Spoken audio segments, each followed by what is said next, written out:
कहीं कहीं चलना नहीं है ना, चलने का मतलब है तो मैप की तरफ चलते हैं ना। कहते हैं ना तुमको दुनिया घुमाएंगे, तो दुनिया घुमाते हैं तुमको। ये पूरी दुनिया में से एक हिस्सा है दुनिया का, उसको वहां मत रखो, उसको खोल के देखो आराम से, क्योंकि उसमें देखने के लिए, ठीक है ना। तो ये दुनिया का कोई हिस्सा है, मुझे भी नहीं पता कौन सा हिस्सा है एक्चुअली में। देखोगे तो दुनिया का कोई हिस्सा नहीं है, क्योंकि इतना खराब नहीं होता है ना, उससे थोड़ा ज़्यादा कलाकारी है उसमें, है ना, क्योंकि वो ईश्वर की बनाई चीज़ है, ये हमारी बनाई है, तो उसमें थोड़ा अंतर रहेगा लगभग, लेकिन हमने बनाने की कोशिश की है, थोड़ा इससे मिलता जुलता तुमको कुछ मिलेगा, है ना। क्या मिलता जुलता मिलेगा, तो जब तुम देखोगे ना तो पूरे वर्ल्ड मैप में तुमको कुछ ना कुछ देखने को इसके जैसा मिलेगा, पूरा नहीं पर थोड़ा थोड़ा इसके जैसा कुछ देखने को मिलेगा। क्या देखने को मिलेगा, तो तुम जब देखोगे तो तुमको मिलेगा मिडिल ईस्ट। क्या मिलेगा, मिडिल ईस्ट। मिडिल ईस्ट मतलब क्या होता है, मध्य पूर्व, मतलब पूरब का भी मध्य हिस्सा। बात समझे नहीं समझे। अब ये पूरब का मध्य हिस्सा कैसे हो गया, जब पूरी दुनिया का मैप तुम खोलोगे, बड़ा वाला लगा के दिखाएं, ऐसा समझो, है ना। इधर देखो ये मैप लगा हुआ, तो पूरी दुनिया का तुम देखोगे तो उसका एक सेंटर हिस्सा निकालोगे, बीच में एक लाइन खींचोगे, एक लाइन बीच में हो जाएगी, उसी के आसपास का हिस्सा क्या कहलाएगा, बीच वाला हिस्सा कराएगा। लेकिन उससे जब तुम इधर खिसकोगे तो आ जाएगा पूरब वाला हिस्सा। अब पूरब का भी क्या करोगे, जब तुम सेंटर निकालोगे वही क्या कहलाएगा, मिडिल ईस्ट, है ना। मिडिल ईस्ट में इसमें बहुत सारे देश है, इसमें मिडिल ईस्ट में तुमको पता कितने देश हैं, मिडिल ईस्ट में देश है 17। कितने, 17। और हमने सारे इसमें नहीं बनाए हैं, ये तुमको हम बता दे रहे हैं, ये राज की बात है, किसी को बताना नहीं है। ये क्या है, मिडिल ईस्ट। इससे पहले हमने सेंट्रल, वो क्या पढ़ा, सेंट्रल एशिया पढ़ा था। सेंट्रल एशिया मतलब एशिया का केंद्र, है ना, जहाँ पे 5 देश थे। कौन कौन से,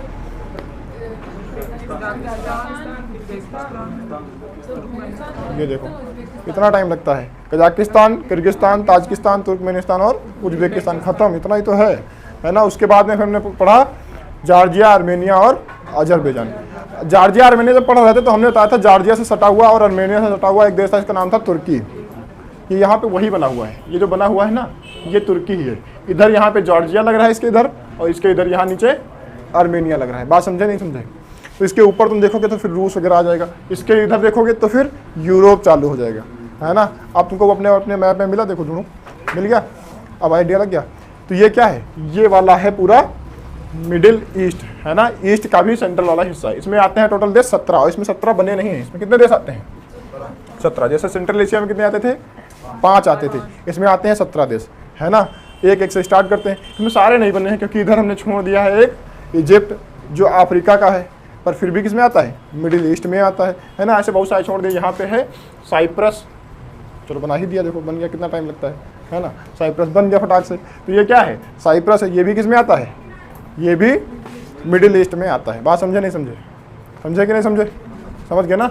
आप देखो ये वाला जो देश है इसको कहते हैं तुर्की। क्या कहते हैं, ये कौन सा देश है, इसको कहते हैं तुर्की। अभी इसका नाम बदल गया है, इसको अब कहते हैं तुर्की। क्या कहते हैं, तुर्की। यूनाइटेड नेशंस ने इसका नाम बदल दिया है ना। इसका नाम क्या कर दिया, अब इसका नाम हो गया है तुर्की, लेकिन फिर भी तुर्की के नाम से जानेंगे क्योंकि सबसे फेमस यही है, इसी नाम से हम लोग इसको जानते हैं, है ना। तो ये है तुर्की। तुर्की की राजधानी को लोग बता सकते हो, तुर्की की राजधानी यहीं पे तुमको देखने को मिलेगी। तुर्की की राजधानी है अंकारा। क्या है, तुर्की की राजधानी अंकारा है। तुर्की की बात करें तो तुर्की का इतिहास बहुत ज़्यादा पुराना है ना। कहते हैं यहाँ पे पहले एक साम्राज्य हुआ करता था, इस्लामिक साम्राज्य, जिसको कहते हैं ऑटोमन साम्राज्य। कौन सा साम्राज्य, ऑटोमन साम्राज्य। तो लिख दें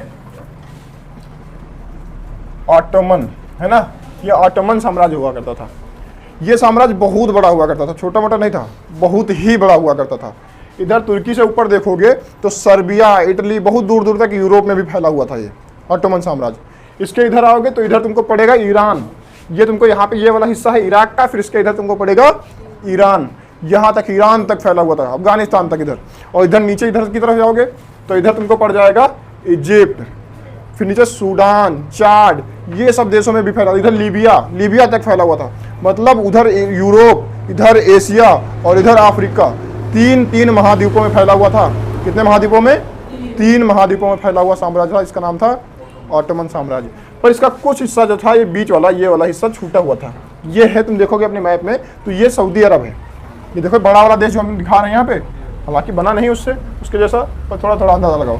ये वाला देश तुमको दिख रहा है, ये सऊदी अरब जैसा है ना। तो यहाँ पे सऊदी अरब में इधर किनारे तक ऑटोमन साम्राज्य का हिस्सा था, पर बीच वाला हिस्सा कुछ छूटा हुआ था, है ना। और ये बात है बहुत पहले की, सदियों पहले की, है ना। तो क्या हुआ देखो कहानी जैसा सुना रहे तुमको, है ना। तो बहुत समय पहले क्या हुआ, सऊदी अरब के जो साम्राज्य के राजा थे ये भी मुसलमान ही थे, और ऑटोमन साम्राज्य भी मुसलमानों का ही साम्राज्य था, है ना। तो इन्होंने क्या किया, सऊदी अरब वालों ने उधर जाकर के ब्रिटेन, इसके उधर देखोगे सबसे लास्ट में बहुत दूर तुमको दिखेगा ब्रिटेन, सबसे लास्ट में उधर देखोगे, है ना। तो वहाँ ब्रिटेन से सऊदी अरब वालों ने, जो यहाँ के राजा थे, ब्रिटेन वालों के साथ समझौता कर लिया। क्या कर लिया, समझौता। ये बहुत पहले इनका समझौता कई बार चला है, ये आगे बताएंगे। द्वितीय विश्व युद्ध में फिर समझौता कर लिया था इन लोगों ने, है ना। अपने आप को कहते हैं कि हम इस्लाम के समर्थक हैं, है ना, कहते हैं हम इस्लाम की धरोहर हैं हम, है ना। और इस्लाम को ही खत्म करने के लिए देखो साजिश देखो क्या है। ये इस्लाम का ही साम्राज्य था पूरा, ऑटोमन साम्राज्य। जा करके ब्रिटेन से समझौता कर लिया कि तुम उधर से मारना, इधर से हम मारेंगे, ऑटोमन साम्राज्य को खत्म कर देंगे। बात समझ रहे हो। तो ये आपस में ही लड़ते हैं, इनका कोई वो नहीं है। और ऐसे कर करके पूरा ऑटोमन साम्राज्य खत्म कर दिया गया। उस समय ऑटोमन साम्राज्य की राजधानी हुआ करती थी ये वाला क्षेत्र, है ना, जहाँ पे आज तुर्की बना हुआ है ना। इसीलिए यहाँ पे जो राजा है इस समय, जो प्रधानमंत्री या जो भी कह लीजिए, वो अपने आप को अभी भी इस्लाम का वंशज मानते, कहते हैं कि यहीं से ऑटोमन साम्राज्य का वंशज मानते हैं अपने आप को। ये अपने आप को कहते हैं कि ये ऑटोमन साम्राज्य है, वो बाकी पूरा खत्म हो गया, बचा हुआ इतना ये क्या है, ये ऑटोमन साम्राज्य। कहते हैं हम फिर से पूरा कब्जा कर लेंगे, और फिर से कब्जा करने आएंगे। तो यहाँ पे एक देश बच चुका है जिसका नाम है इजराइल। इससे कैसे निपटेंगे, ये भी तो पड़ेगा रास्ते में, है ना। तो इससे कैसे निपटेंगे, तो ये सारी मैटर है उसका, है ना। ये अपने आप को खलीफा कहते हैं, जितने इजराइल तुर्की वाले हैं ये अपने आप को क्या कहते हैं इसमें, खलीफा कहते हैं, है ना। अब बात करते हैं तुर्की की। बात हुई तो तुर्की को दो भागों में बांटा गया है ना। पूरा देखोगे तो लगभग ये पूरा कितना किसमें आता है, पूरा का पूरा इसमें तुम्हारा एशिया में आएगा। किसमें आएगा, एशिया में। ध्यान से देखो, ये इतना हिस्सा यहाँ से थोड़ा अलग हमने बनाया है। देखो मैप में तुम्हारे बना होगा तो यहाँ पे ये हिस्सा जुड़ा हुआ होगा, ध्यान से देखना मैप में ये हिस्सा जुड़ा है कि नहीं जुड़ा है, पर हमने अलग बनाया है क्योंकि इतना बारीकी से तुम्हारे मैप में नहीं बना है ना। तो ध्यान से देखोगे तो यहाँ पे ये कटा हुआ है, ठीक है ना। इस वाली ये एक संधि है जिसको कहते हैं वास्पोरस जल संधि। अब इसके बाद में बारे में बात करेंगे। पहले इस वाले हिस्से की, जो इधर वाला हिस्सा है और ये इधर वाला हिस्सा है, ये पूरा मिला करके तुर्की होता है। एक ये वाला हिस्सा और एक ये इधर वाला हिस्सा, ये पूरा मिला करके तब क्या होता है, तब तुर्की होता है। बात समझे नहीं समझे। अब जो इधर वाला हिस्सा है इसको कहते हैं अंतोलिया। क्या कहते हैं, अंतोलिया। समझे नहीं समझे। जो इधर बड़ा वाला हिस्सा है ये क्या है, ये अंतोलिया है। और ये कहाँ आता है, ये एशिया का हिस्सा है। किसका हिस्सा है, ये एशिया में आता है। इसी को कहते हैं एशिया माइनर। क्या कहते हैं, एशिया माइनर। बात समझे नहीं समझे। एशिया माइनर तुमसे पूछेगा तो क्या बताओगे, तुर्की बताओगे, सीधे बात खत्म, है ना। तुर्की का भी कौन सा हिस्सा, अंतोलिया वाला। लेकिन तुर्की का दूसरा एक हिस्सा भी है, ये देखो छोटा सा अलग जो है, ये यूरोप में पड़ता है। ये कहाँ पड़ेगा, यूरोप में। इसको कहते हैं, इसका दूसरा नाम है, इसको कहते हैं थरेस। क्या कहते हैं, ये थरेस है। एक हो गया तुर्की अंतोलिया और एक हो गया थरेस। दो हिस्सों में है तुर्की, है ना। जो अंतोलिया है ये लगभग 97% है। कितना है, लगभग 97% भाग पे क्या है, अंतोलिया है। और 3% भाग पे क्या है, ये थरेस है ना। इस अंतोलिया की राजधानी देखोगे तो क्या मिलेगी, अंकारा। और इस थरेस की राजधानी देखोगे ना तो यहाँ पे तुमको थोड़ा सा देखने को मिलेगा जिसका नाम है, बहुत फेमस शहर है, तुम लोगों ने सुना भी होगा, अभी शायद ना याद आ रहा हो। इसका नाम है इस्तांबुल। क्या नाम है, सुना नहीं सुना है, इस्तांबुल नहीं सुना, सबने सुना होगा, ये तो बहुत फेमस शहर है ना, इस्तांबुल। हाँ हाँ, वास्पोरस जल संधि बताएंगे अभी, एक एक चीज़ खत्म करते हैं ना। तो ये कौन सा शहर है, इस्तांबुल। कौन सा शहर है, इस्तांबुल। इस्तांबुल थरेस की राजधानी है। और थरेस किस में आता है, यूरोप में आता है। बाकी अंतोलिया कहाँ आता है, एशिया में आता है। इसकी राजधानी पूरे तुर्की की देखोगे तो भी अंकारा है। क्या है, जो एशिया में आती है। लेकिन फिर भी ये देश अपने आप को यूरोपीय देश मानता है क्योंकि इसका सारा कल्चर कैसा है, यूरोप के जैसा, एशिया के जैसा इसका कोई भी कल्चर नहीं है। तो इसका झुकाव यूरोप की तरफ ज़्यादा है, इसलिए इसको किसमें काउंट करते हैं, यूरोप में काउंट करते हैं। बात समझे नहीं समझे। पर जियोग्राफिकली अगर देखोगे तो ये कहाँ पे है, एशिया में है। हमने बताया था तुमको, जो वर्ल्ड में स्टार्ट कर रहे थे तो हमने बताया था दो देश ऐसे हैं जो आधे आधे हैं, आधा एशिया में है और आधा यूरोप में है। तो एक तो तुर्की हो गया जो आधा यूरोप में है और आधा एशिया में है, और एक देश और है जिसका नाम है रूस। उसका भी आधे से ज़्यादा हिस्सा किसमें है, एशिया में, पर उसकी राजधानी यूरोप में पड़ जाती है, इसलिए उसको क्या कहते हैं, यूरोपीय देश कहते हैं। बात समझे नहीं समझे। अब ये थरेस, थरेस की राजधानी है इस्तांबुल। इस्तांबुल का पुराना नाम था कुंतुनतुनिया। क्या कहते थे बताओ? कुंतुनतुनिया, ये नाम है इसका। क्या नाम है इसका? इस्तांबुल का पुराना नाम है ना? इस्तांबुल का पुराना नाम क्या है? कुंतुन, थरेस का नहीं, ये इस्तांबुल का नाम है, ध्यान रखना। ये इस्तांबुल का पुराना नाम क्या है? कुंतुनतुनिया, है ना? वही ये इसको अंतोलिया कहते थे, है ना? यही सारी चीज़ें हैं। यहाँ पे एक झील है, यहाँ पे अपने मैप में देखो सब लोग, यहाँ पे झील मिली तुमको? यहाँ पे एक झील है, देखो ध्यान से, मिली नहीं मिली? जूम करके देखो। देखो इस झील का नाम है वान झील। क्या नाम है? वान या वात भी कहते हैं कभी कभी। क्या कहते हैं? वात झील, है ना? वात झील या वान झील। इसको क्यों पढ़ेंगे बताओ? कोई ना कोई कारण होगा, है ना? इसे कहते हैं दुनिया की सबसे खारी झील। क्या कहते हैं? सबसे खारी, पूरी दुनिया की।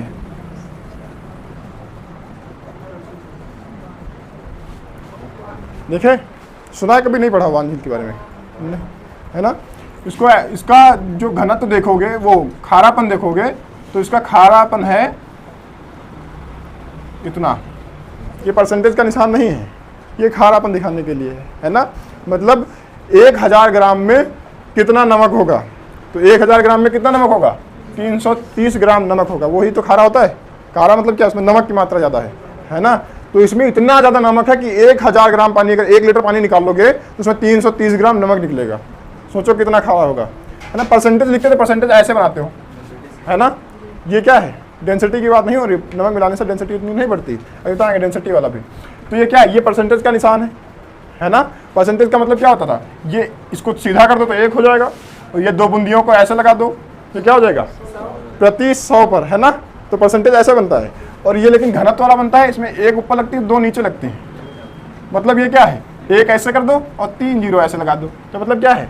प्रति 1000 की बात हो रही है। मतलब प्रति 1000 ग्राम में 330 ग्राम क्या होगा? नमक होगा। उतना इसका घनत्व, इसका खारापन है। ये दुनिया की सबसे खारी झील है। कौन सी? वान झील या वात झील। इसे देखो, इसे नमक निकालने की कहीं से कोई भी जरूरत नहीं है। तुर्की बहुत नमक का उत्पादन करता है, इसका सारा का सारा यही है ना? बहुत अच्छा खासा नमक का उत्पादन इसका यहाँ से होता है, क्योंकि बहुत ज़्यादा नमक है इसमें, है ना? समझ रहे हो बात को? ये बात समझ में आई इधर वाली, है ना? तो 330 ग्राम प्रति 1000 ग्राम पे यहाँ पे क्या है? नमक होता है। ये इसकी तुर्की के बारे में है। और बताओ तुर्की के बारे में कुछ।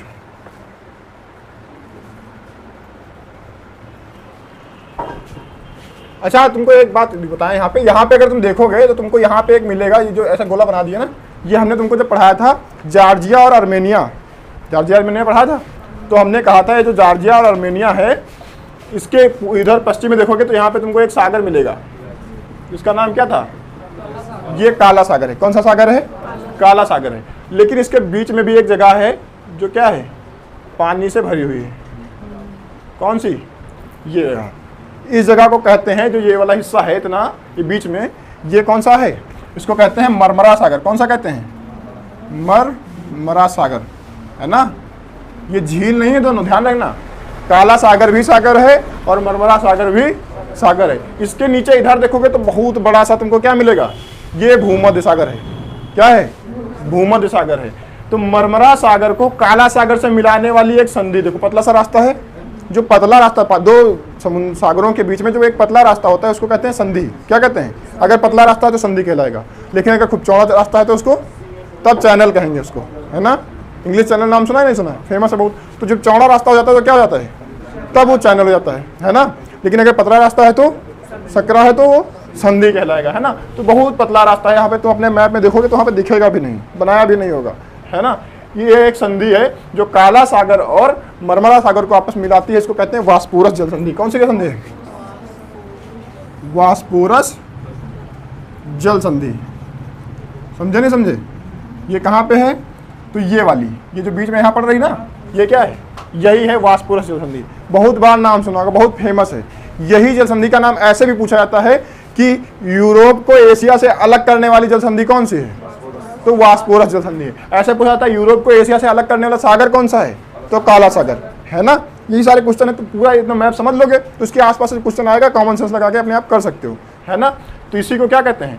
वास्पोरस जल संधि को ही यूरोप को एशिया से अलग करने वाली संधि कहते हैं। बात समझे नहीं समझे? तो ये हो गया, ये तुर्की है पूरा, ये अपने आप को खलीफा मानते हैं आज भी। यहाँ के जो यर्दगान है ये क्या कहते हैं, ये अपने आप को यहाँ का खलीफा कहते हैं। अच्छा, एक समय पहले यहाँ के राजा हुआ करते थे, राजा हुआ करते थे, इनका नाम था यजीद। क्या नाम था? राजा थे यजीद।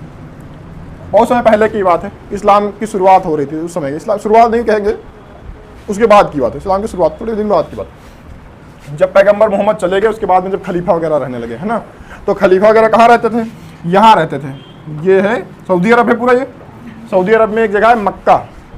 मक्का में ना, मक्का एक बहुत इनका पवित्र स्थल है, ये इधर पड़ता है। इसके इधर तुमको दिखेगा ये लाल सागर, ये सब क्या है? ये सब लाल सागर है। तो मक्का जो है लाल सागर के किनारे इधर साइड में है ना।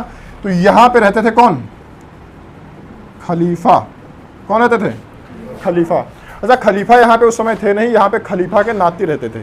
कौन रहते थे? खलीफा के नाती। कोई लोग नाम बताओगे उनका? बताओ। यहाँ पे दो देखो, दो उनके जो खलीफा थे उस समय, उनके दो नाती थे। इनका एक का नाम था इमाम हुसैन और एक का नाम था इमाम हसन। ठीक है ना, ये कहानी सुना होगा, तो तुमने देखा होगा इमाम हुसैन और इमाम हसन के बारे में सुना होगा किसी से, अगर मुसलमान होंगे तुम्हारे मित्र होंगे तो, है ना। तो क्या थे? खलीफा के नाती रहते थे यहाँ पे, है ना।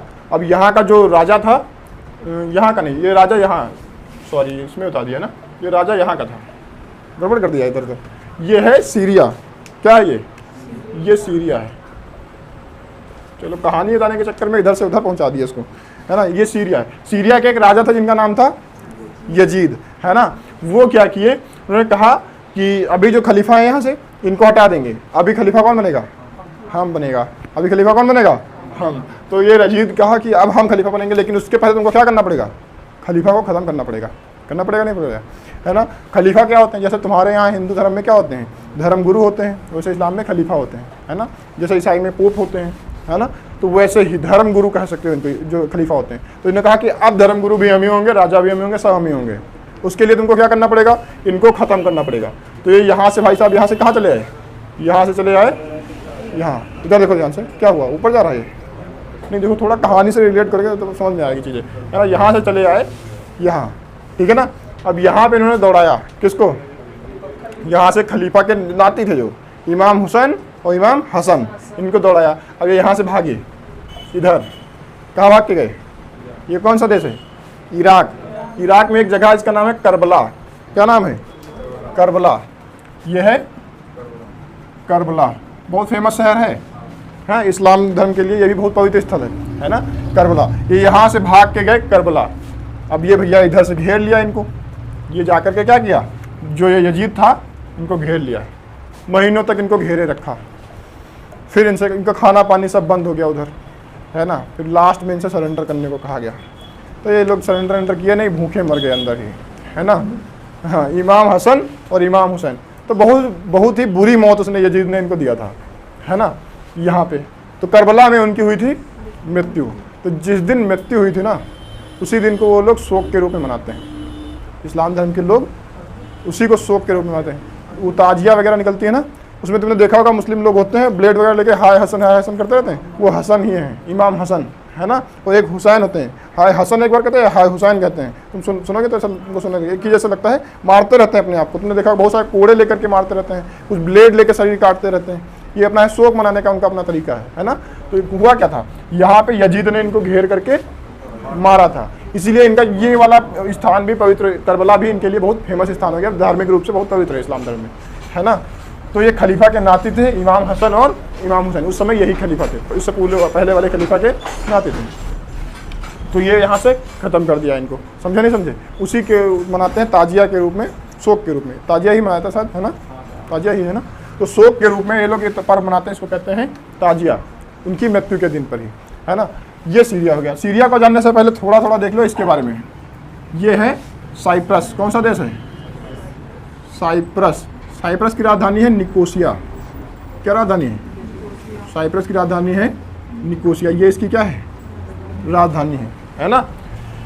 अब इसमें क्या हुआ, ये लोग भी सारा का सारा जितना यहाँ पे बना रहे हैं ना, ये सारा का सारा इस्लामिक ही एरिया है पूरा। ऑटोमन साम्राज्य था यहाँ आसपास, पूरा सब इस्लाम ही है ना। इधर तुम ये छोड़ दोगे, ये कहाँ, ये जॉर्डन, ये अगर तुम जॉर्डन छोड़ दोगे तो बाकी तुमको सब इस्लामिक मिलेंगे, और थोड़ा सा ये इजराइल भी, इजराइल छोटा सा देश है, तो इजराइल और जॉर्डन छोड़ दोगे, क्योंकि इजराइल में है यहूदी और जॉर्डन में है क्रिश्चियन, ये 2 देश छोड़ दोगे तो इधर बाकी का पूरा क्षेत्र ही तुमको मिलेगा। इधर तुमको पहले से पढ़ा दिया जॉर्जिया, आर्मेनिया, अजरबैजान, वो भी सब उधर इस्लामिक है। इधर तुमको 5 हमने पढ़ाया सेंट्रल एशिया के, वो भी सब इस्लामिक है। तो इधर जितना भी तुम देखोगे सब इस्लामिक कंट्री ही हैं।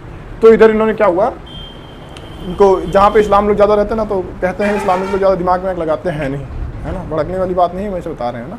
तो यहाँ पे भी क्या हुआ, ये लोग आपस में लड़ गए, है ना। इनमें बहुत सारे अंदर इनके भी, जैसे हिंदू धर्म में बहुत सारी जातियाँ होती हैं, ऐसे इनमें भी बहुत सारे पंथ हैं, है ना, शिया, सुन्नी, वहाबी, बरेलवी, अहदे हदीस, कुछ ऐसे कहते हैं, बहुत सारे हैं, है ना, लगभग 70 तक है, 70-72 तक। तो बहुत सारी जातियाँ इनमें भी हैं, है ना, अलग अलग पंथ हैं, तो वो आपस में लड़ते रहते हैं। तो यहाँ पे क्या है, साइप्रस वालों में भी यहाँ पे इस्लाम धर्म के बहुत सारे लोग रहते थे। अब क्या हुआ, एंट्री हो गई उधर से अमेरिका की और इधर से रूस की, और जहाँ पे दोनों आ जाए वो तो फिर मैदान अखाड़ा बन जाता है ना। और यहाँ पे 2011 आते आते ये बर्बाद हो गए, 2011 आते तो क्या हो गए, हाँ, ये अभी जल्दी का मामला है, तुम्हारे सामने का है। 2011 में तो तुम लोग जिंदा ही थे, ये नहीं थे, हाँ, तो तुम्हारे सामने बर्बाद हुआ है, ठीक है ना। तो साइप्रस तुम्हारे आंखों के सामने बर्बाद हुआ है। लेकिन उसके इधर जब देखोगे, साइप्रस से इधर थोड़ा, ये भूमध्य सागर है पूरा, ये जो जगह पड़ी हुई है, ये बहुत बड़ा सा भूमध्य सागर है। भूमध्य सागर और मरमरा सागर आपस में मिलते हैं, इसलिए छोटा सा होने के बावजूद भी मरमरा सागर एक सागर है, समझे नहीं समझे। तो ये भूमध्य सागर में बीचों बीच में यहाँ पे एक पड़ता है देश जिसका नाम है साइप्रस। अभी ये टोटल बर्बाद हो चुका है, ज़्यादा जानने के लिए इसमें कुछ भी नहीं है ना। इसके इधर चलोगे तो तुमको यहाँ पे मिल जाएगा सीरिया के राजा यजीद के बारे में तुमको अभी बताया हमने, इस्लाम धर्म से संबंधित, है ना। फिर आ जाते हैं सीरिया। तो सीरिया जो है, सीरिया की राजधानी क्या बता सकता है, यहाँ पे तुम देखोगे अपने मैप में तो यहाँ तुमको मिलेगा दमिश्कस। सीरिया की राजधानी क्या है, दमिश्क है ना। अच्छा, सीरिया पहले से ही बहुत ज़्यादा विवादित है, हर समय से, बहुत पहले से। एक सीरिया हो गया और एक अफगानिस्तान जिसको कहते हो, ये मतलब ज़िंदगी में कभी शांत हुए ही नहीं, इनकी पूरी ज़िंदगी की कट गई मार काट करते करते। यजीद के समय से ले लो, राजा यजीद, उसके बाद में अभी इस समय देख लो, अभी इस समय सीरिया में किसकी सरकार है, अभी जो सीरिया में सरकार है इसको कहते हैं, यहाँ पे इधर बना के लिख दें, इसका नाम है, थोड़ा इधर दूर लिखते हैं इधर, इसका नाम है बशर अल असद की सरकार। किसकी सरकार है, ये बशर अल असद, इनकी सरकार चल रही कहाँ पे, सीरिया में। अच्छा, सीरिया का माहौल पता है किसी को, थोड़ा बहुत आइडिया हो तो तब सीरिया के बारे में कुछ है, वहाँ के बारे में जानकारी, करंट अफेयर पढ़ते हो तो थोड़ा तो आइडिया होना चाहिए ना, कैसा क्या माहौल है वहाँ का, नहीं देखा। अरे क्या देखते हो तुम लोग न्यूज़ पे, क्या देखते हो, मुझे ड्रग दो ड्रग दो ड्रग दो, ये देखते हो, क्या देखते हो, है? सीरिया देखो, सीरिया क्या है, यहाँ पे बशर अल असद की, है ना, ऐसे ही तो करता है, ड्रग दो, है ना। ऐसे हम एक हाथ से करके होता है, तो क्या तुम क्या उसको इस्लाम में ऐसे करते हैं, नमस्ते, हाँ, तो ऐसे नमस्ते करते हैं इस्लाम में, है ना। तो मतलब वो दोनों हाथ से करता है, ड्रग दो। तो बशर अल असद की क्या है, यहाँ पे सीरिया में सरकार है, ठीक है ना। अब ये जो सरकार है ये रूस की समर्थक है, यहाँ पे इसको समर्थन कौन देता है, रसिया इसको समर्थन देता है। यही बवाल है, रसिया क्यों समर्थन देता है, सबसे बड़ी बवाल की जड़ यही है। इधर क्या हो गया, इस सरकार के विपक्षी घोषित होते हैं, हर जगह होते हैं सरकार के, वो विपक्षी यहाँ पे विपक्षी ना रह करके क्या हो गए, विद्रोही हो गए। क्या हो गए, यहाँ हो गए एक दूसरी जगह विद्रोही, ठीक है ना। अब जैसे ही रसिया के समर्थन वाली बशर असद सरकार को विद्रोही बन गए, तो यहाँ इसको समर्थन करने कौन आएगा, अमेरिका। इधर कौन आ गया, अमेरिका। विद्रोहियों का समर्थन कौन कर रहा है, अमेरिका। बशर अल असद के सरकार की समर्थन कौन कर रहा है, रूस, है ना। अब देखो क्या हुआ, अब ये बशर अल असद की सरकार जो है ये विद्रोहियों को मारेगी, क्योंकि ये क्या कहेंगे, अलग राष्ट्र बनाने की मांग करेंगे, कहेंगे हम अपना, ये राष्ट्र हमारा है। विद्रोही यही तो करेंगे, कहेंगे हम, विद्रोही का मतलब क्या होता है, जो निकल के अपना अलग राज्य बनाना चाहें। तो बशर अल असद ने क्या किया, विद्रोहियों को मारा, बुरी तरीके से मारा, क्योंकि वो सरकार है, उसके पास पावर होगी। इसका समर्थन कर रहा है अमेरिका, तो अमेरिका ने इसको हथियार दिया, तो इसने भी, विद्रोहियों ने भी असद की सरकार को मारा कि नहीं मारा, विद्रोहियों ने भी असद की सरकार को मारा। अब असद कहा कि अच्छा तुमने हमारे विद्रोहियों को दिया है, यहाँ पे सेना भी भेजी विद्रोहियों का समर्थन करने के लिए अमेरिका ने, तो असद ने क्या किया, अमेरिका को भी मारा, मतलब अमेरिका की सेना को भी मारा। अब अमेरिका क्या कर रहा है, अमेरिका असद की सरकार को भी मार रहा है। हाँ, अभी क्या हुआ, जब अमेरिका डायरेक्ट आ गया तो रूस क्या कर रहा है, रूस विद्रोहियों को मार रहा है। अब रूस को, जब रूस विद्रोहियों को मार रहा है तो विद्रोही रूस वाली सेना को भी मार रहे हैं। देख रहे हो, ये सारा मैटर, आपस में सब लड़ मर रहे हैं। ये सीरिया जो है ये पूरा का पूरा अखाड़ा बन चुका है। वहां पे एक भी बिल्डिंग सुरक्षित तुमको नहीं मिल सकती। वहां पे हमारे रिपोर्टर गए थे पिछले साल न्यूज रिपोर्टिंग करने कोरोना के दौरान, उनको भी उड़ा दिया बम से। देख रहे हो, वहां पे मतलब वहां जा करके अगर जिंदा वापस आ गए तो समझ लो तुम पे भगवान बहुत मेहरबान है। ये है वहां का हाल। तो यहाँ पे कौन किसको मार रहा है, असद की सरकार विद्रोहियों को मार रही है, विद्रोही असद की सरकार को मार रहे हैं। असद की सरकार अमेरिका को मार रही है, अमेरिका असद की सरकार को मार रहा है। विद्रोही असद को मार रहे हैं और विद्रोही रशिया को भी मार रहे हैं। रशिया विद्रोही को भी मार रहा है, रशिया असद इसका समर्थन कर रहा है। अब यहाँ पे क्या हुआ, इधर देखोगे सीरिया का ये वाला हिस्सा, इसको कहते हैं कुर्द। क्या कहते हैं, यहाँ लिखते हैं कुर्द। ये वाले क्या कहते हैं, कहते हैं सब लोग आपस में लड़े मरे जा रहे हो, हम नहीं रहते, हम अपना अलग देश बनाएंगे, हम नहीं लड़ेंगे मरेंगे, हम क्या करेंगे, अपना अलग देश बनाएंगे। इन्होंने क्या कहा कि ये कुर्द अलग देश बनेगा, है ना। अब क्या हुआ, अब असद की सरकार कहने लगी तुम अलग कैसे रहोगे। असद की सरकार ने कुर्द को मारा, कुर्द ने असद की सरकार को मारा, विद्रोहियों ने कुर्द को मारा, कुर्द ने विद्रोहियों को मारा, अमेरिका ने कुर्द को मारा, कुर्द ने फिर अमेरिका को मारा, कुर्द ने रशिया को मारा, रशिया ने फिर कुर्द को मारा। सब लड़ रहे हैं, एक भी सिंगल आदमी यहाँ ऐसा नहीं है जो मार पीट ना कर रहा हो। देख रहे हो मेंटालिटी, देख रहे हो ये हुआ कहाँ से, शुरुआत कहाँ से हुई, जब तुम आपस में लड़े। क्योंकि पहले असद की सरकार थी और विद्रोही थे, एक ही देश के दोनों लोग आपस में लड़े। मजा लेने के लिए इधर से अमेरिका आ गया और ऊपर से इधर रसिया आ गया।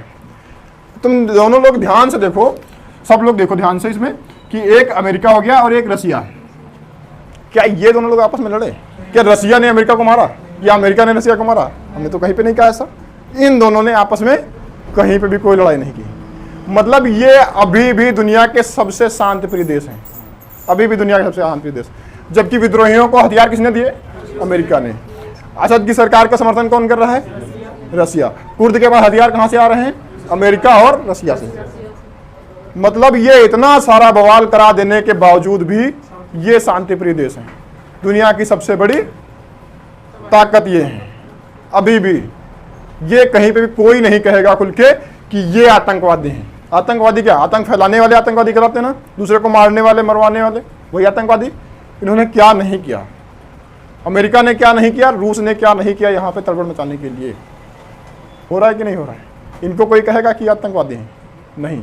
आतंकवादी कोई किसी को कब कहता है, कोई तुमको गाली कब देगा, जब तुम कमज़ोर होगे, औकात बढ़ा लोगे अपनी, फिर तुम कितना भी गलत काम करो, कोई तुमको कुछ नहीं कह सकता। इन्होंने वही किया, अपनी औकात पे काम किया, अपनी औकात बढ़ा ली और अब इनको कोई कुछ नहीं कह सकता। सबको पता है, हर एक सिंगल बच्चा भी जानता है कि सारा गेम इन्हीं दोनों का किया हुआ है। दुनिया में जहाँ कहीं भी कुछ भी होता है गड़बड़, सारा इन्हीं का किया हुआ है। हमने अभी इधर देखा साइप्रस में भी दोनों का हाथ, सीरिया में भी दोनों का हाथ, इराक देखेंगे, इराक में भी दोनों का हाथ, कुवैत में भी दोनों का हाथ। इधर बहुत बड़ा सा एक देश है, इसका नाम है ईरान। अभी जंग का मैदान ईरान बनने वाला है। अब की बारी किसकी है, ईरान की बारी है। क्योंकि अफगानिस्तान में ट्राई कर लिया, अफगानिस्तान वाले क्या हैं, वो किसी का समर्थन नहीं किया। पहले रसिया आया था, रसिया समर्थन कर रहा था अफगानिस्तान के लोगों का, अमेरिका विरोध कर रहा था। पहले उन्होंने क्या किया, पहले रसिया को मार के भगाया। रसिया बहुत दिन तक लड़ी अफगानिस्तान में, रसिया जीती ही नहीं कभी अफगानिस्तान से। फिर 20 साल तक अमेरिका लड़ता रहा, अमेरिका को मार पीट के भगा दिया। वो कहा कि अपना हम लड़ेंगे, आपस में लड़ेंगे, लेकिन बाहरी वालों को यहाँ रुकने नहीं देंगे, है ना। तो अफगानिस्तान अभी बचा हुआ है। लेकिन अगर वो वहाँ पे तालिबानी रसिया समर्थन लेते रहते और अमेरिका को मारते रहते तो वो जंग चलती ही रहती, कभी ख़त्म ही नहीं होती।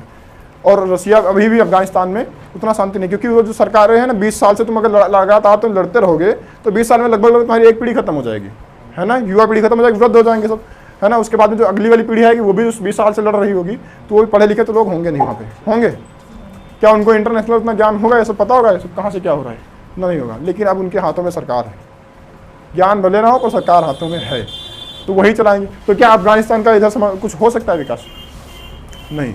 अब इसको विकास होने में भी लगभग लगेंगे 30 साल, क्योंकि नई पीढ़ियां आएंगी, धीरे धीरे शिक्षा व्यवस्था को सुधारेंगे, चिकित्सा व्यवस्था को सुधारेंगे और धीरे धीरे विकास करेंगे। तब जब नई पीढ़ी निकलेगी और वो शासन में जब आएगी तब व्यवस्था सुधरेगी। तो सोचो, इतना 40-50 साल पीछे लड़ते लड़ते बिगड़ गए, तो 40-50 साल अभी सुधारने में भी लग जाएंगे। लगभग 100 साल लोगों ने बर्बाद कर दी।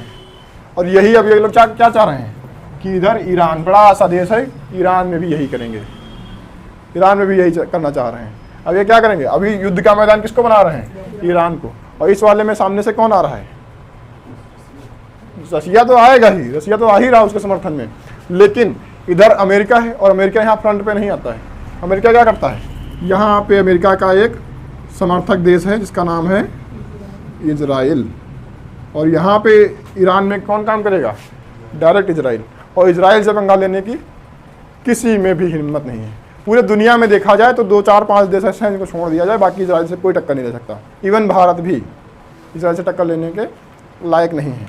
अमेरिका छोड़ दिया जाए, ब्रिटेन छोड़ दिया जाए, फ्रांस, रूस और चीन, ये 5 देश छोड़ दिए जाए तो इससे एक छोटे से देश से टक्कर लेने वाला आसपास कोई देश नहीं है। इजराइल पढ़ाएंगे तब बताएंगे। इतना समझ में आया। कौन कौन से हो गए, तुर्की, साइप्रस, सीरिया। अब बात करते हैं लेबनान की, है ना। तो लेबनान यहाँ पे है, चलो इसको कलर कर देते हैं, है ना, इसमें कलर भर देते हैं, तब थोड़ा समझ में आएगा, नहीं तो ज़्यादा हो जाएंगे घिच पिच। ये कौन सा देश है, ये है लेबनान, छोटा सा देश है ना। लेबनान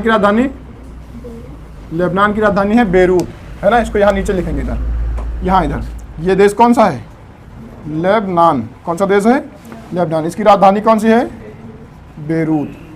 अब इसने बताया सबकी राजधानी बता दिया था ना, तुर्की की अंकारा, साइप्रस की निकोसिया, सीरिया की दमिश्क और लेबनान की बेरूत। इसकी राजधानी ये है। इसके बारे में जानने वाली बात क्या है, इसके बारे में जानने वाली बात यह है कि इधर के पूरे देशों में ये अकेला एक ऐसा देश है जो कैसा है, जो जहाँ पे क्रिश्चियन लोग हैं ज़्यादा, है ना। इनको क्या कहते हैं, पारसी।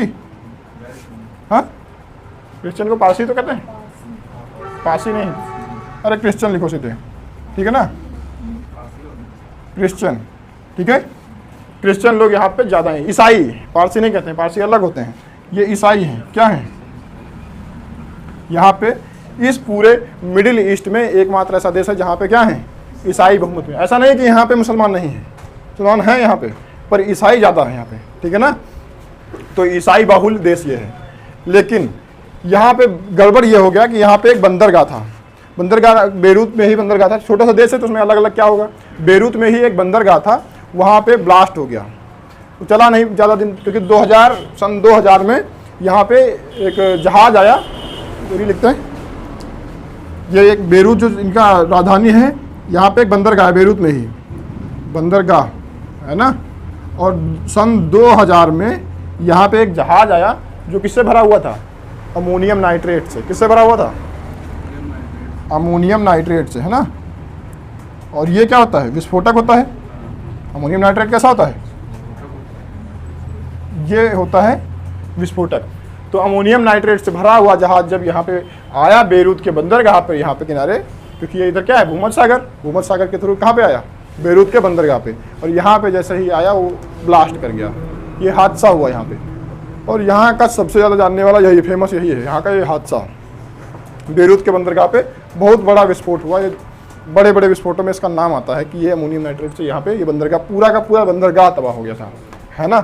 तो अभी तुमको जितने भी देश देखे तुमने, सारे देश कैसे हैं, इस्लामिक हैं। एकमात्र देश जो ईसाई धर्म से संबंधित है वो लेबनान है। लेबनान की राजधानी बेरूत, साइप्रस की राजधानी निकोसिया, है, तुर्की की अंकारा। अगर तुर्की में थरेस पूछा जाए तो इस्तांबुल, है ना, थरेस की राजधानी इस्तांबुल। थरेस कहाँ पे आता है, यूरोप में आता है। बाकी का देश एशिया में आता है। एशिया में जो आता है उसको क्या कहते हैं, एशिया माइनर, है ना। इस वाले पूरे द्वीप को क्या कहते हैं, जहाँ पे ये है उसको क्या कहते हैं, जगह को क्या कहते हैं, अंतोलिया कहते हैं, ठीक है ना। इसकी राजधानी अंकारा, है ना।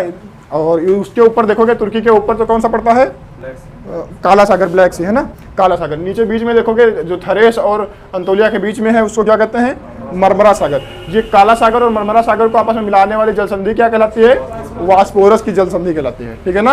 यही वास्पोरस की जल संधि एशिया और यूरोप को अलग अलग करती है, ठीक है ना। अब बात करें इधर, इधर करबला, ये बाद में बढ़ाएंगे थोड़ा डिटेल में, है ना। इधर सीरिया हो गया। अब बात आती है लेबनान की, तो सारे इतने सारे देश हो गए, है ना। अब इसमें हमने कितने बताए थे? 17 आएंगे। मिडिल ईस्ट में कितने आएंगे? 17 आएंगे। कौन कौन से? सारे बता सकते हो कोई लोग? अच्छा, जितने बता चुके हैं उतने बता सकते हो, जितने हमने पढ़ा रखे हैं सारे, कौन बता सकता है? अरे ये नहीं, शुरुआत से जितने एशिया के, अभी एशिया में चल रहे हैं ना, अभी एशिया के ही तो हैं, वो सारे बता सकते हो जितने हमने पढ़ा रखे हैं। सार्क से लेकर सार्क, एशियान, ईस्ट एशिया और मिडिल ईस्ट, और फिर उसके बाद में काकेशस देश, और उसके बाद में ये इतने जितने अभी पढ़ाएं। बताओ कौन सुनाएगा? हाँ बताओ। जिज्जी? अरे जिज्जी सुना, हाँ सुना जिज्जी। हाँ, एक दूसरे पे ब्लेम लगा रहे हो कि सर वो सुना दें। अरे कितना आसान तो है, देखो शुरुआत से शुरू करो। हाँ मालदीव, श्रीलंका, भारत, पाकिस्तान, अफगानिस्तान, नेपाल, भूटान, बांग्लादेश। हाँ हाँ हाँ, चलेंगे Myanmar, Thailand, Laos, Cambodia, Vietnam, Singapore, Malaysia, Philippines, फिर जी और इंडोनेशिया। हाँ हाँ, इंडोनेशिया, और ऊपर यहाँ चीन हो गया, ऊपर चीन हो गया, फिर ताइवान हो गया, और जापान बिल्कुल जापान आएगा, कहे नहीं, बिल्कुल आएगा जापान। हो गया, हाँ। उत्तर हो गया, दक्षिण हो गया, मंगोलिया ऊपर हो गया। हाँ, और फिर रूस को ऊपर, रूस अभी पढ़ाया कहाँ है हमने? और इधर हाँ वो तो कजाकिस्तान, किर्गिस्तान, तुर्कमेनिस्तान और उज्बेकिस्तान, एक ताजिकिस्तान, कौन सा? ताजिकिस्तान। हाँ, ताजिकिस्तान। हाँ और फिर इधर आ जाएंगे जॉर्जिया हो गया, अर्मेनिया हो गया, और अजरबैजान हो गया। हाँ। फिर इधर तुर्की हो गया, हाँ। सीरिया हो गया, इजराइल हो गया, इराक हो गया, सऊदी अरब हो गया। जितने पढ़ाए उतने, उधर फिर उधर कन्फ्यूज हो जाएगा। देखो कैसे करना है, इधर नीचे से स्टार्ट करो, अपने हाथ से पूरा एक बनाते चलो। सबसे नीचे मालदीव, श्रीलंका, भारत, पाकिस्तान, अफगानिस्तान, नेपाल, भूटान, बांग्लादेश, 60 खत्म। अब क्या चलेंगे? आसियान में Myanmar, Thailand, Laos, Cambodia, Vietnam, Malaysia, Singapore, Brunei, Indonesia, Timor Leste. उसको क्या छोड़ देते हो? उसको छोड़ दो, तिमोर लेस्ट, ये अलग है जो आसियान में नहीं आता है। फिर फिलीपींस, ताइवान, चीन, मंगोलिया, उत्तरी कोरिया, दक्षिणी कोरिया, जापान। इधर खत्म। इधर आ जाओ मिडिल ईस्ट में, Kazakhstan, Kyrgyzstan, Tajikistan, Turkmenistan, Uzbekistan, फिर जॉर्जिया, आर्मेनिया, अजरबैजान, फिर तुर्की, साइप्रस, सीरिया, लेबनान, इजराइल, फिलिस्तीन, जॉर्डन, सऊदी अरब, यमन, Oman, UAE, Qatar, Bahrain, Kuwait, Iran, Iraq. खत्म, पूरा एशिया खत्म। देख रहे हो, कोई बड़ी बात है? इसमें जितने हमने पढ़ा है सबकी राजधानी लगभग पता होगी, कोई बहुत बड़ी बात है? नहीं, कोई बड़ी बात नहीं। ऐसे याद करते पूरे एशिया की राजधानी याद हो जाती? नहीं। मिडिल ईस्ट में एक ऐसा देश है जो अभी भी मिडिल ईस्ट में आता है, पर फिर भी वो ना एशिया का हिस्सा है और ना ही यूरोप का हिस्सा है, वो अफ्रीका का है। मिडिल ईस्ट में आता है, इजिप्ट, मिस्र मिडिल ईस्ट में आएगा, पर वो एशिया का हिस्सा नहीं है। इसके इधर पढ़ोगे, पड़ोस में यहाँ पे है ना, यहाँ पे लाल सागर इधर बन जाएगा, इधर इसके इधर क्या होगा? इजिप्ट। इधर से नीचे अफ्रीका चालू हो जाएगा। कितना आसान तो है, कोई कठिन है? बड़ा आसान है। पूरा मैप दिमाग में छप गया होगा, बनाना पड़ जाए एग्जैक्ट नहीं, पर गोला बना सकते हो कि यहाँ पे ये देश है, बना सकते नहीं? गोला बना करके नीचे ये मालदीव, फिर ये श्रीलंका, फिर ये भारत, ये फिर पाकिस्तान, अफगानिस्तान, ऐसे करके पूरा बना सकते नहीं? बना सकते। पूरे एशिया का मैप बन सकता है। अब अगर एशिया से कोई भी करंट अफेयर हो, समझ में आएगा? नहीं समझ में आएगा? तुरंत दिमाग में मैप आएगा कि अच्छा ये ऐसे होगा, नहीं होगा? अभी यहाँ से योर्दगान कोई बवाल कर दें, समझ में आएगा? नहीं समझ में आएगा? अभी इधर इसके इधर पढ़ाएंगे, यूरोप पढ़ाएंगे, तो यहाँ पे इटली पड़ता है। इटली में बवाल चल रहा है इस समय, प्रधानमंत्री नई नई बनी है, जॉर्जिया मेलोनी, सुना है नहीं सुना उनके बारे में? है ना, नेपोलियन बोनापार्ट की समर्थक हैं वो, है ना, इस वजह से वहाँ पे बवाल है। तो अगर तुमको पता होता कि इटली यहाँ पे है, तो तुम कभी भूलते नहीं कि यहाँ वाला देश है, यहाँ पे नेपोलियन बोनापार्ट, ये यूरोप का शासक था और ये उसने किया था। पूरा तुमको दिमाग में रहता, ना जॉर्जिया मेलोनी भूलते, ना भूलते किस देश की हैं। ऐसे तुमको याद करना पड़ेगा कि जॉर्जिया मेलोनी किस देश की नई प्रधानमंत्री बनी है, ऐसे तुमको याद हो जाएगा कि इटली की बनी है। वैसे अगर तुर्की में कुछ हो जाए, कोई नया प्रधानमंत्री बन जाए, कुछ हो जाए, तो क्या भूलोगे तुम? नहीं। कुछ यहाँ पे विवाद हो जाए, कुछ ब्लास्ट हो जाए, कुछ हो जाए, तो भूलोगे? तुरंत दिमाग में मैप आएगा सबसे पहले वहाँ पे, और कोई चीज़ दिमाग में आने से पहले क्या आएगा? पहले मैप आएगा तुम्हारे दिमाग में कि मैप में ये यहाँ पे है ना। ये फ़ायदा होता है मैप पढ़ने से। कोई पहाड़ पढ़ोगे, पठार पढ़ोगे, नदी पढ़ोगे। अभी सबसे बढ़िया तो वो जियोग्राफी में जब मौसम वगैरह पढ़ोगे, कौन सी हवाएं कहाँ से निकलती, भूमध्य सागर से आने वाली हवाएं, इधर तुमको ठंडी में जो ठंडी ठंडी हवा एकदम आती है ना, सुर्ख हवाएं, फिर तुमको आराम से समझ में आएगा, अरे वाह ये इधर से आ रही है भूमध्य सागर, ये इधर, अरे वाह पूरा, हाँ ये यहाँ से होते हुए आ रही, सब पूरा दिमाग में एकदम से आएगा, आएगा नहीं आएगा? तब तुमको जियोग्राफी भी अच्छे से समझ में आएगी। ये होता है मैप पढ़ने का फ़ायदा। और कोई कठिन भी नहीं है, बहुत आसान है, कोई कठिन है, थोड़ा थोड़ा करके चलो, एकदम से थोड़ी ना कि पूरा हमको पढ़ाना था तो मिडिल ईस्ट पूरा पढ़ा देते, बना भी दिया है। इधर हमको क्या, इधर हमको इजिप्ट बनाना रह गया था, बस इधर हमको ईरान बनाना रह गया था, बाकी पूरा तो बना ही दिया है, सारे देश हो जाते। हमको बताने में क्या दिक्कत होती है, फटाफट बता देते। लेकिन फिर क्या है, फिर एक दिन में तुम चल नहीं पाते पूरा, है ना, कि एक कैपेसिटी होती है इंसान की हजम करने की। इतना है 4 देश बता दिए, अब ये 4 हजम हो जाएंगे, है ना। अब तुम तैयार रहोगे अगला पढ़ने के लिए, क्योंकि तुमको पता है इसके आगे क्या आएगा। यहाँ जॉर्डन तक कर चुके हैं, यहाँ पे इजराइल है, ये फिलिस्तीन है, थोड़ा इधर गाजा पट्टी भी है, अगली बार गाजा पट्टी, है ना, वो बताएंगे। वो थोड़ा इजराइल अगली आता है ना, केवल इजराइल बताएंगे। अगली क्लास जब हुई होगी मैप की तो केवल इजराइल होगी, और इजराइल बहुत डिटेल में बताएंगे, केवल इतना बनाएंगे, देखना अगली बार इतना मैप केवल बनाएंगे, बस इतने में तुमको हम 2 देश पढ़ाएंगे, इजराइल और फिलिस्तीन, है ना। बड़ा बवाल है। यहाँ फिलिस्तीन पहले इस्लामिक देश हुआ करता था, फिर इस्लाम के समर्थक लोग उन्होंने मिलकर के ब्रिटेन के साथ समझौता कर लिया, और अभी किसका है, यहूदियों का है, समझ रहे हो मैटर। तो बड़ा बवाल है। इजराइल पढ़ाएंगे पूरी डिटेल में, एक क्लास पूरी इजराइल की होगी, है ना। बहुत फेवरेट चैप्टर यहाँ का रहेगा ये। जितना मैप पढ़ोगे सबसे ज़्यादा मज़ेदार तुमको यही लगेगा। एक तुमको इंडिया पाकिस्तान समझ में आया था सबसे मज़ेदार, और एक ये इजराइल समझ में आएगा, इजराइल फिलिस्तीन, बहुत मज़ेदार देश है ना। इसको अलग से एक चैप्टर पूरी एक क्लास बना देंगे इसकी, ठीक है ना। अभी ये 4 देश समझ में आए, कोई दिक्कत होगी इनको समझने में। मैप में बनाना भले ही ना बना पाओ, सब लोग एक एक ले लेना एटलस, 100 रुपये का मिलेगा, ज़्यादा महंगा नहीं होता है, 100 रुपये का। जहाँ किताबें मिलती हैं वहाँ पे मिलेगा, पता कर लेना, यहाँ पे भी मिल जाए, है ना, पता कर। अगर नहीं मिलता तो कहीं से मंगा लेना, इधर आसपास पड़ोस से, नीला हरदोई कहीं से, है ना। 100 रुपये की बात है, आसपास पता कर लेना और मंगा लेना एक एटलस, है ना। खान सर वाला मंगाना, देखो ये खान सर का, ये सस्ता है। एक आता है ऑक्सफोर्ड का, है ना, एक है खान सर का। ये खान सर वाला सस्ता पड़ता है और आसान भी है पढ़ने में, ठीक है। जितना जानकारी के लिए उतना ही बना है, ज़्यादा बवाल नहीं इसमें। ऑक्सफोर्ड वाले में बहुत बना है, उसमें बहुत ज़्यादा बवाल है, उतना नहीं। ये सस्ता भी रहता है और ये पढ़ने में भी अच्छा है, तो अपने हिसाब से यही ठीक है। तो ये वाला लेना है, 100 रुपये का लगभग मिलेगा, ठीक है। और सब लोग ले लोगे तो ये सारी चीज़ें जबरदस्ती तुमको ज़्यादा उनको करनी नहीं पड़ेंगी, उनको अपने आप से समझ में आएंगी, देखते रहोगे, हो जाएगा, ठीक है। चलिए आज क्लास यहीं तक रखते हैं।